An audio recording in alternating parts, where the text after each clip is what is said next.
Hello and welcome to Direct on the Spot. I am your host, Chinedu.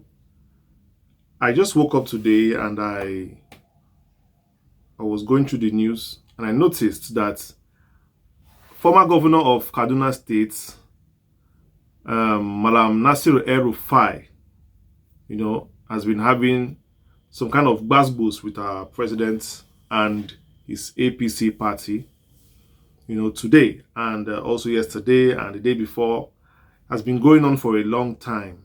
And why I decided to talk about it today is because there are some words and some tweets that Malam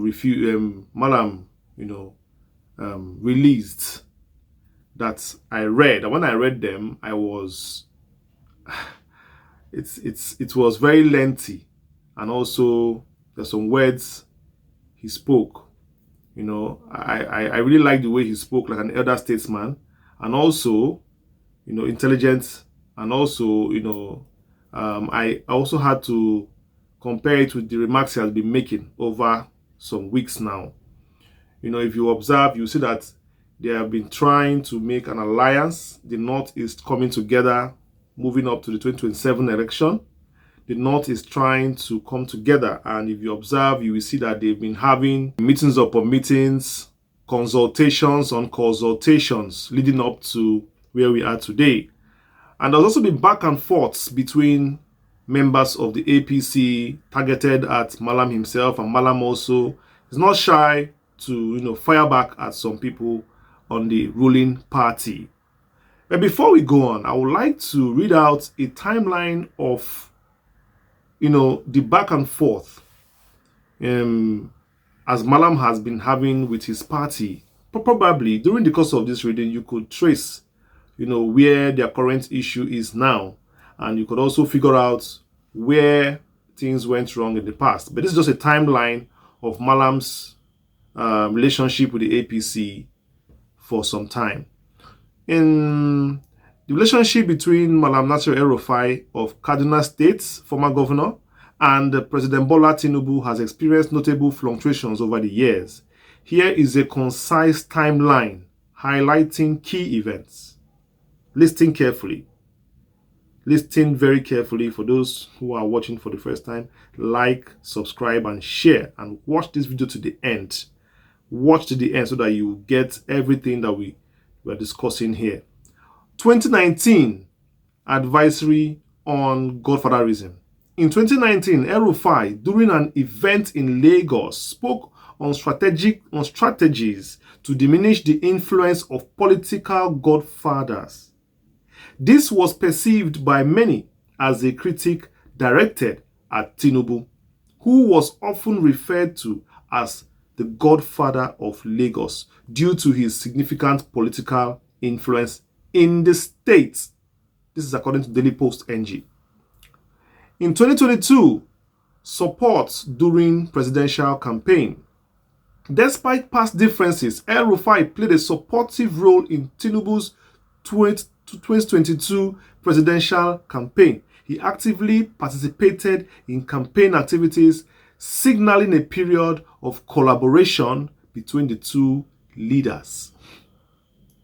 On July 2023, ministerial nomination and senatorial screening. This is one that we are all familiar with.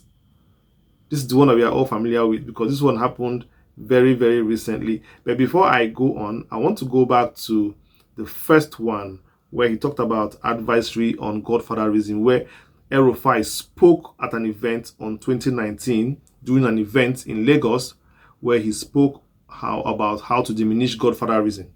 And I'm very happy that now he's not a governor of Kaduna State and is having an issue with his former predecessor, with his successor.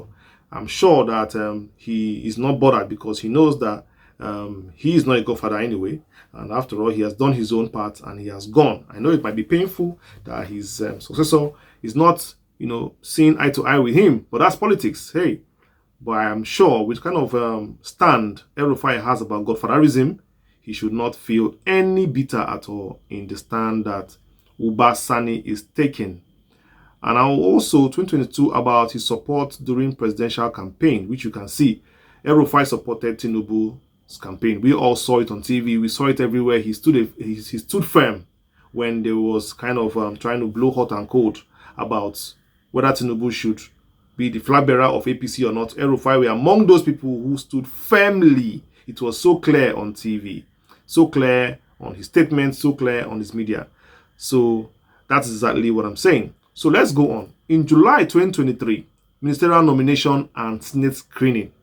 That's why I had to pause for this one so that you sit down, drink water, and also take your time to listen to this. Because this one happened very recently before our eyes.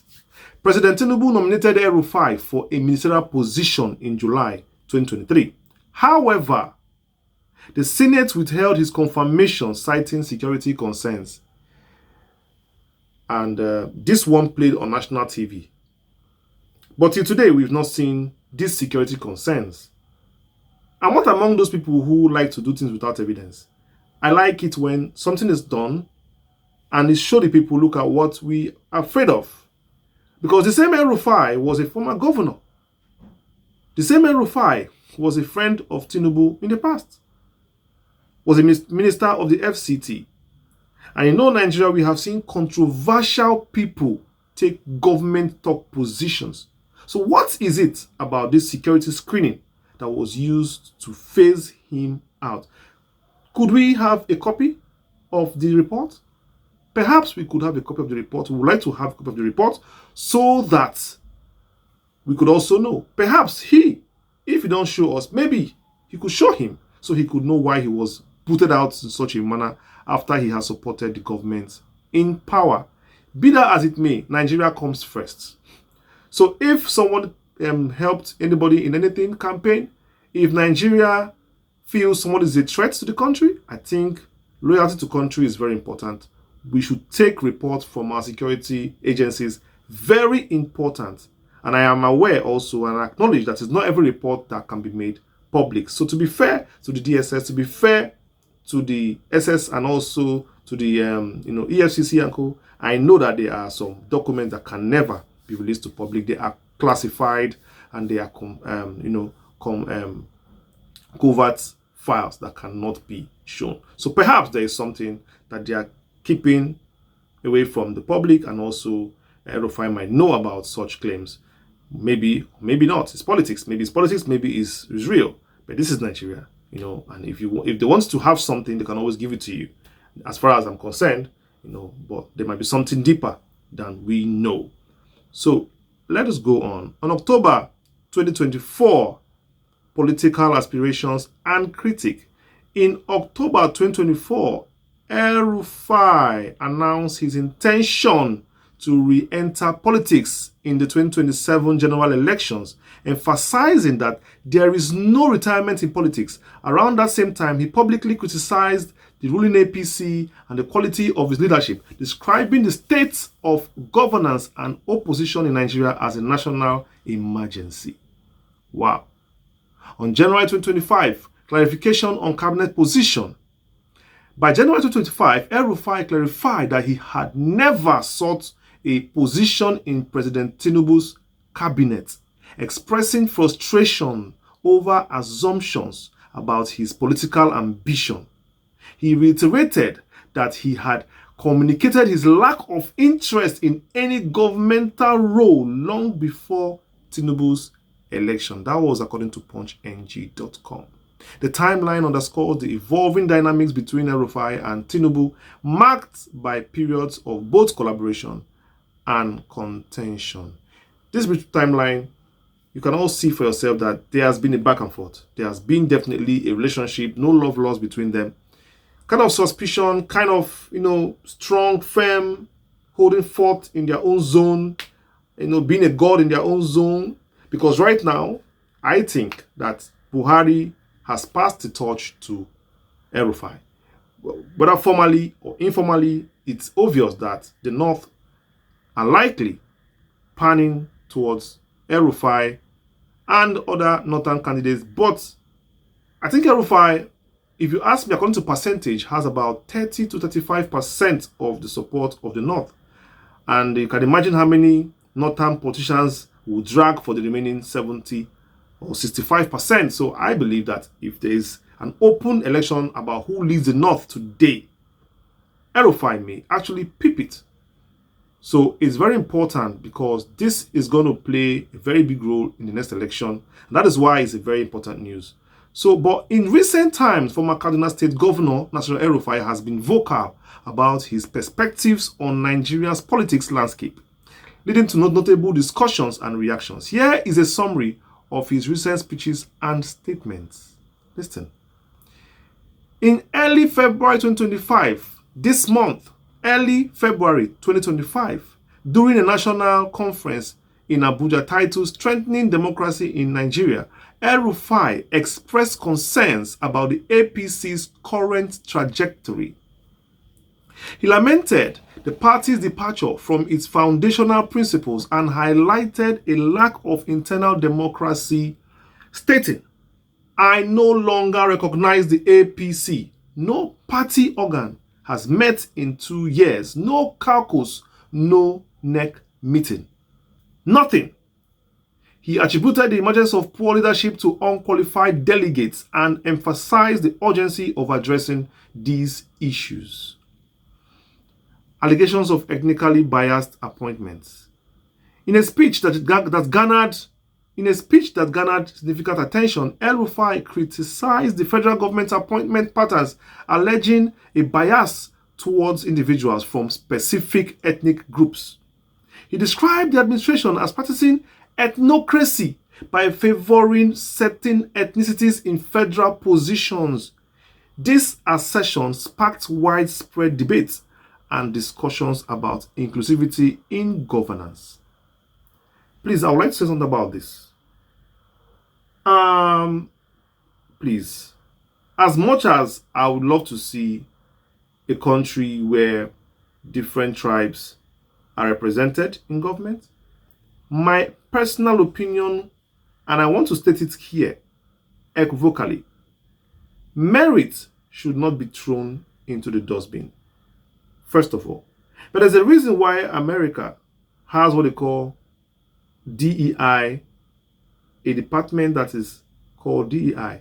They are the one that diversity, equity, inclusion. That is what the DEI means, diversity, equity, inclusion. That means appointments are made on merit, but also with consideration on race, gender, and color. This is to make the government an all-inclusive one. So yes, you could fight for merit, but it's also important that people from your country in every region should also be feel among that country. So you cannot throw away ethnic sentiment away from politics. So Elrufai made a point there by saying some ethnic groups may be in the picture more than others. But I also point out, which I don't like to do, the last dispensation, I did not really hear much about him on that. So just to note that, because I don't like it when politicians just come out and speak when it doesn't favor them on some certain topics. But Elrufai is free to say his mind. It's politics anyway. That's politics to me. I think it's politics. When something bites you, close your mouth. When it bites your opponent, you shout. That's politics. So all is fair, definitely. So let's go on. Responses on allegations of non-support for President Tinubu. Addressing claims that he did not support President Bola Tinubu during the 2023 presidential election, Elrufai clarified his stance on February 10th, 2025. He emphasized that his actions were driven by a commitment to God, country, and party without any expectation or personal gain. He remarked, "We did what we did for God, country, and party, expecting nothing in return." He further noted that he had moved on from the matter, suggesting that any lingering concerns were on the part of others. On February 11, 2025, most recent alleged threats and plans for his arrest. Alleged threats and plan, he responded. Elrufai publicly alleged that certain political adversaries were plotting to arrest and detain him in a dungeon within the National Security Advisor's office. He asserted that these threats were attempts to intimidate him into self-exile, a move he firmly resisted. He declared his intention to remain in Nigeria and confront any challenges head on, stating, "We depend on no one but Allah. We fear no mortal but Almighty Allah." I know it took some time, but you were there with me and you heard everything yourself. So this is the timeline. This is a little sketch on the activities so far and the basketballs left and right, Elrufai and APC. He always seems to have an answer for any APC's question. He always seems to have an answer for APC's question, And I will still go on to the tweet he released to read it out and for what really got my attention to all this that happened that I brought out today. But this election coming up 2027, please tell me what you think in the comment section so that I know who you think is going to who's going to contest, who are the candidates from the north, from the south, from the everywhere, from all the candidates from all the parties. Who do you think is going to contest and who do you think is going to win? And what do you think about Elrufai's stance on APC? Do you think he's just playing around the bush? Do you think he will decamp before 2027? Do you think he may be working for the APC? Because some people really think that Elrufai may just be a move. May just be him. I'm just saying. I want to read out his tweet today. He titled it, 2027, Southwest, Tinubu supporters playing with fire. Part 1. That means he may release even part 2 or 3. Okay, it's in parts. Just listen to it. It is actually premature to be talking about 2027 elections less than 2 years into our first tenure. But what is happening in the political arena is forcing me to speak. For as they say, a stitching time saves 9. As an APC member, I naturally would want my party to win re-election in 2027. However, as a realist, I have my concerns. I recall that during the 2019 party primaries, when I saw the way our party was handling the primaries, I wrote that if the party wasn't careful, it could go the way of the PDP, which lost power after 16 years. I predicted that if we didn't return to our promised progressive path and ideology and instead stayed obsessed with just winning elections at any and all cost, just like the PDP, we could lose power at the federal level by 2031. When I wrote that, we were not faced with the current situation we are faced with. Indeed, I never imagined that we would be in the current situation anytime soon. Surely not under President Asiwaju Bola Ahmed Tinubu. Note, I am not talking about the present economic situation and the likes. I am talking about the current increasing ga in our party and among APC members and supporters of the PBAT administration. Ga. It might be an exclamation. GHA. That was how he put it. Incidentally, many Nigerians have a short memory. Permit me to juggle the memories of some short-memoried and uninitiated political neophytes. Malam the Malam. Malam. Okay, let's go on. Many will recall that as we approached the 2023 presidential elections with the conduct of some individuals, I desperately cautioned that we should be careful and not play with the North. Somehow, common sense prevailed and we succeeded, unarguably and undeniably, with the unquantifiable help of the North. In bracket, the records of the elections results prove so. Less than 2 years into the tenure, we are witnesses to how the relationship between the North and President Bola Tinubu, or rather his administration, is quickly deteriorating, driven by the words and conduct of, unfortunately, many from the president's geographical zone and tribe. Truth be told, I have read and heard the arrogant posturing and braggadocio by some people who I refer to as the political rabble-rousers. But I get more worried each day as it keeps looking more and more like a movie we had seen before.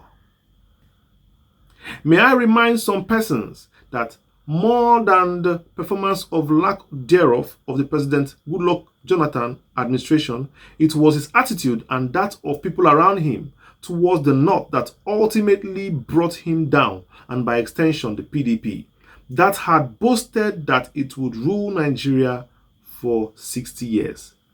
In the lead up to 2015 presidential election, in spite of the popularity of Muhammadu Buhari and the gathering of political heavyweights under the umbrella of the then newly formed APC, one key factor that led to the former President Jonathan and the PDP losing that election was underestimating the North and the disrespect and insult directed towards the North, notably led by then First Lady and accentuated by the elements from the South-South geopolitical zone, and particularly his Ijaw kinsmen. Many of them with little or no political weight, and many of whom were living full-time in Nikon and Sheraton hotels, Abuja, then with their newly found free money. Funny enough, many of those individuals contributed little or nothing to Jonathan's victory in 2011. Indeed, many of them forgot that it was the agitation by groups like Save Nigeria, spearheaded by the likes of Tunde Bakare, Malam Nasir Elrufai, Yinka Odumaki, and co. that eventually led to then Goodluck Jonathan becoming the acting president first place following the deposition of former President Shehu Musa Yar'Adua, God rest his soul. Driven by ego and the arrogance of power, these South-South and PDP elements increasingly, and I dare add, naively went against the North, where the PDP still had considerable influence and support then, in the most condescending manner, and in so doing, gradually lost the support of the North to the advantage of Buhari and the APC coalition. The rest, as they say, is history. Today, as I look at the rambunctiousness of some APC members and fellow supporters of President Bola Tinubu, especially from the Southwest geopolitical zone, I wonder if people have any sense of history and if they truly understand Nigerian politics. Wow. I read some people say that President Tinubu is not former Jonathan.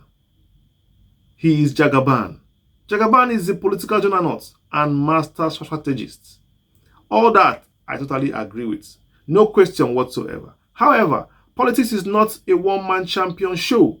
While GEJ lacked equivalent political gravitas, due respect to him, and sophistication as Tinubu had, he had the then formidable PDP, which could have actually seen him through, but for the grievous political mistake of messing with the North. Love or loathe that fact, the North remains kingmaker in Nigerian politics, at least as of today. Any politician or political party that plays with that reality might pay a steep political price for it. People who ignore history are bound to fall victim to repeat mistakes of the past. I just want to prod our political senses in case some of us are forgetting in the euphoria of tribal or geopolitical politics. I hope better sense will prevail, and soon too, it is whom you love that you chastise. In all, I continue to wish PBAT and my party, the APC, well. With almost exactly 2 years to the election, let's focus and continue to deliver the promised dividend of democracy for Nigeria. God bless Nigeria. This was a very lengthy read, but I had to do it because that's just what I want to be doing. I want people to be seeing everything. I don't want to be doing shady things. I want everything on the table so that you can see and hear. If I can break it down, I'll break it down. If I can say it out, I'll say it out. For those who have read that tweet or who have not read that tweet, should please, find a way to read it because everything is there. I think I'll post it on the screen so that you can see it on the screen somewhere, maybe in the beginning or in the end, so you can always see and read it out right. What only thing I learned in Malam Elrufai's speech is this: I am with my people, and my people are powerful. So no matter what you do to me, I will only bide my time with you. And in time, my people, as always, will see me through, will decide what happens in Nigeria next. That's what Elrufai is telling you. TikTok, TikTok, TikTok, TikTok. You can do what you want to do, say what you want to say. With time, we will know who is in charge. That is what he's saying right now. Anything he's saying, I don't even want to know. But the funny truth is this. Can the North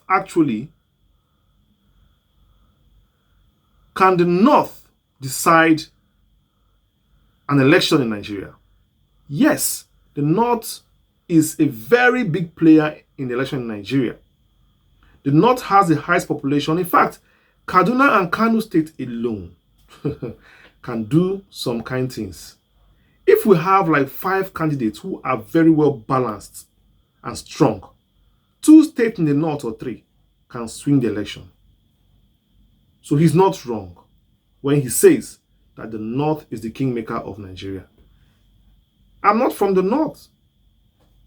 But that's the truth. And I thank God he said as of today, because he knows that it could change.